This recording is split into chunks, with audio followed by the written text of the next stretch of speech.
Britain's embattled Conservative government has a new target: sex education. Prime Minister Rishi Sunak has repeatedly targeted the topic of gender identity as he looked to overturn a huge polling deficit. CNN, as the general election inches closer, interviewed the embittered debates circulating inside the British politics have entered a new arena, the classroom.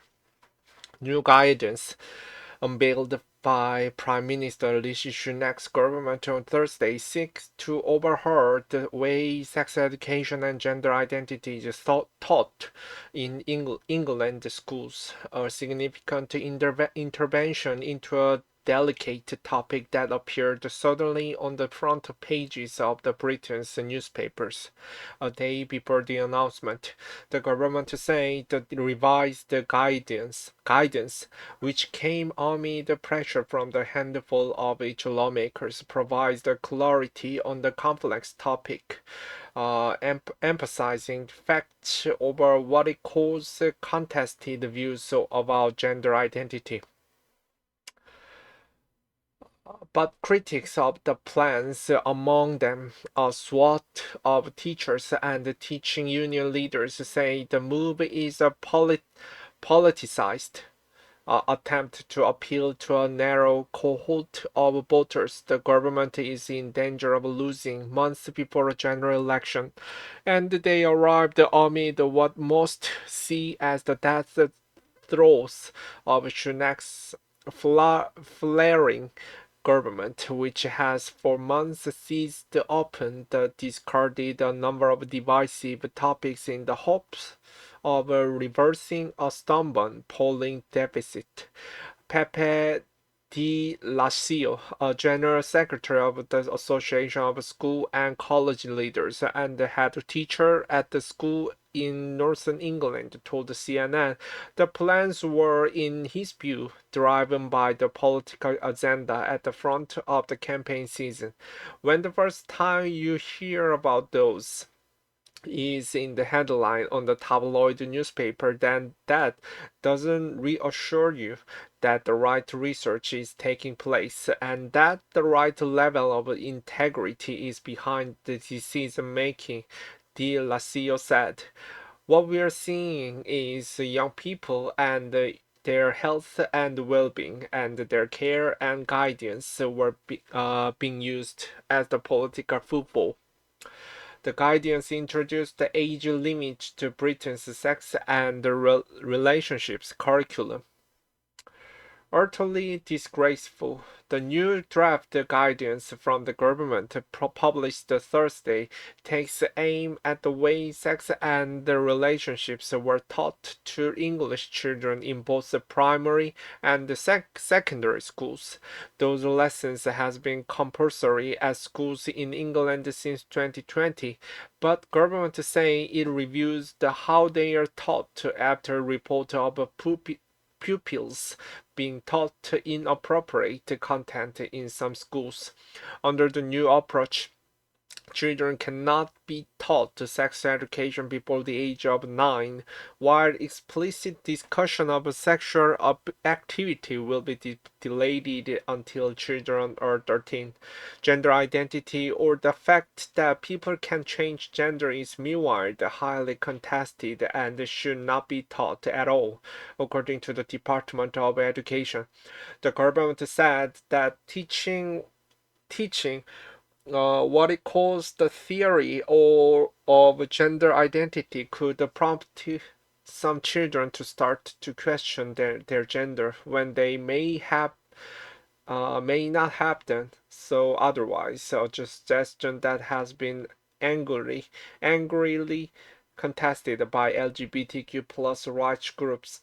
It is hard to see how rigid the limits on what can be discussed and when would be in the best interest of young people, and this may even risk them seeking information from less reliable sources. Paul Whitman, General Secretary of the National Association of Head Teachers, said in a statement, referring to the part of guidance that target the teaching of transgender issues, De Lacio told CNN that teachers should be allowed to discuss societal issues of the days with the children rather than have those conversations restricted.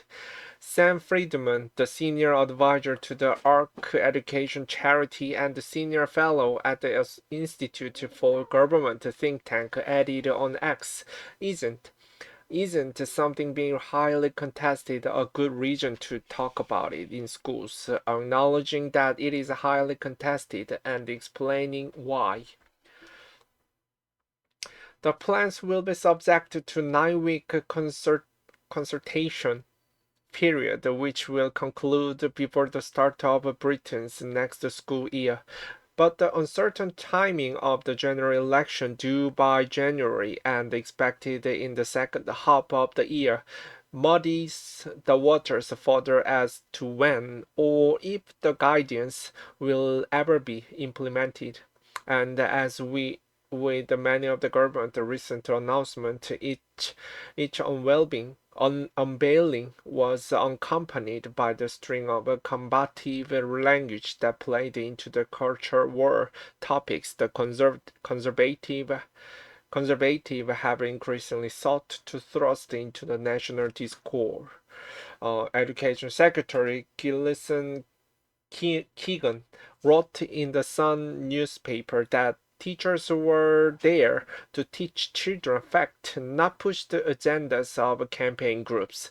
Never again will young girls be taught to. They might be that little bit happier if they were a boy, she added. Transgender rights have been the target of heavy-handed rhetoric from the government for several months as Sunak looks to goad his opponent, Labour leader Keir Starmer, away from debates about the economy and healthcare and toward the issues surrounding identity. Demonstrators protest Scotland's gender recognition reform bill, which was opposed by Sunak's government. Their effort ultimately sparked a huge controversy when Sunak made a transgender jibe toward Starmer in Parliament in February, while the mother of Brianna Gahey, a 16-year-old transgender girl who was murdered last year, watched from the public gallery. One does wonder whether the guidance is connected to the fact that we are moving into general election and it is purely being used to gain vote of the particular section of the society, De Lacio said. It is utterly disgraceful that once again this government has decided to engage in private briefings and media leaks simply to grab headlines, Whiteman, the head teachers union boss, added. The children and young people of this country deserve better. Asked by the BBC's Thursday how widespread the inappropriate teaching on gender identity was, Keegan admitted, I don't think it is widespread. I mean, I don't know because it is not something that we've gone and done the particular survey of.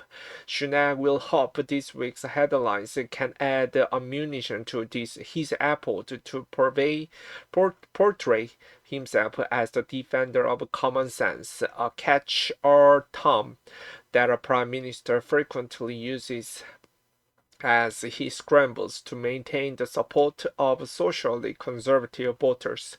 But education specialists worry that school pupils have become the latest victim of that push.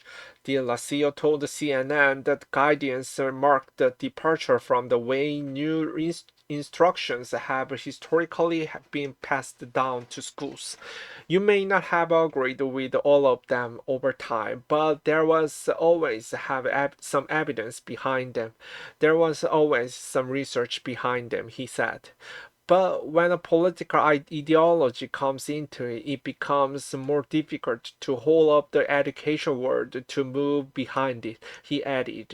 My worry is that if we are not careful, there will be young people that are not careful and not educated in the way we want them to be.